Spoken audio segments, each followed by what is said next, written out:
मित्रों, उत्तर प्रदेश में चुनाव जो जो चरणबद्ध तरीके से आगे बढ़ता जा रहा है, त्यों त्यों समाजवादी पार्टी की कलई भी खुलती जा रही है। वह कुख्यात और दुर्दांत अपराधियों के परिवार वालों को परोक्ष रूप से गठबंधन में शामिल करने का जो षड्यंत्र है वह जनता के सामने खुलकर सामने आ रहा है। और महत्वपूर्ण बात यह है कि जिन कुख्यात अपराधी के बेटे को समाजवादी पार्टी के गठबंधन से चुनाव लड़ाने की प्रक्रिया चल रही है, ये वही हैं जिनको कांग्रेस की पंजाब सरकार के दामने रहमत में महफूज मुकाम महसूस होता था। अर्थात और जब उन्हें सियासत का परचम लहराना है तो अखिलेश यादव के गठबंधन का आधार दिखाई पड़ता है। इससे स्पष्ट है कि अपराधीकरण, माफियावाद और गुंडागर्दी के मामले पर ये सभी पार्टियों में एक दुरभिसंधि है और किसी भी कीमत पर ये लोग इसी आधार पर राजनीति करना चाहते हैं। अगला चरण जो तीसरा चरण है, इसमें हमारा मंतव्य एकदम स्पष्ट है।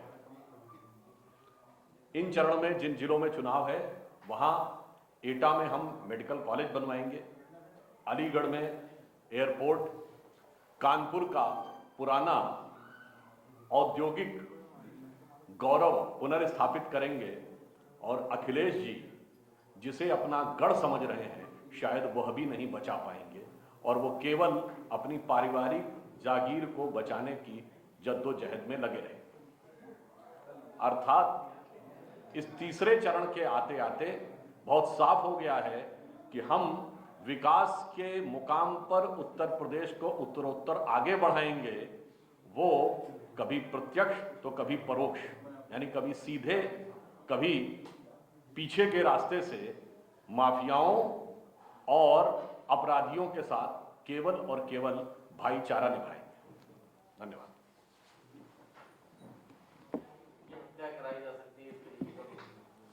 देखिए, इस समय चुनाव की प्रक्रिया चल रही है और समस्त प्रशासनिक व्यवस्थाएं चुनाव आयोग के अधीन होती हैं। इसमें चुनाव आयोग जो भी उचित निर्णय लेगा, परंतु राजनीतिक दृष्टि से मैं कहना चाहता हूं, जो पहले सपा के लोगों ने कल पिछले चरण में कुछ आरोप लगाया और ये उनकी अवश्यंभावी पराजय का आधार बना रहे हैं।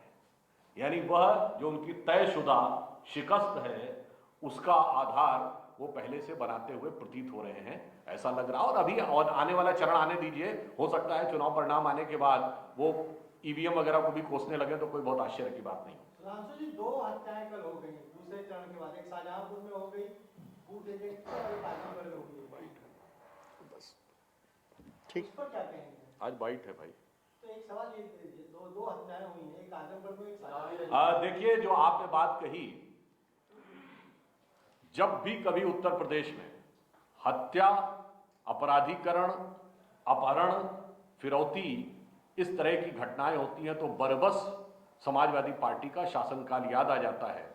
चूंकि इस प्रकार की प्रवृत्तियों के साथ वो स्वतः हैं, तो आप ये समझ लीजिए कि सत्ता की लड़ाई में जो लोग हिंसा के लिए उतारू हैं, जब कभी उनका शासन रहा होगा, चूंकि भविष्य में तो आने वाला नहीं है, तो वो किस प्रकार की हिंसात्मक गतिविधियों को उन्होंने उत्तर प्रदेश में बढ़ाया होगा। और अब योगी जी ने उस चीज से प्रदेश को बाहर निकाल लिया है।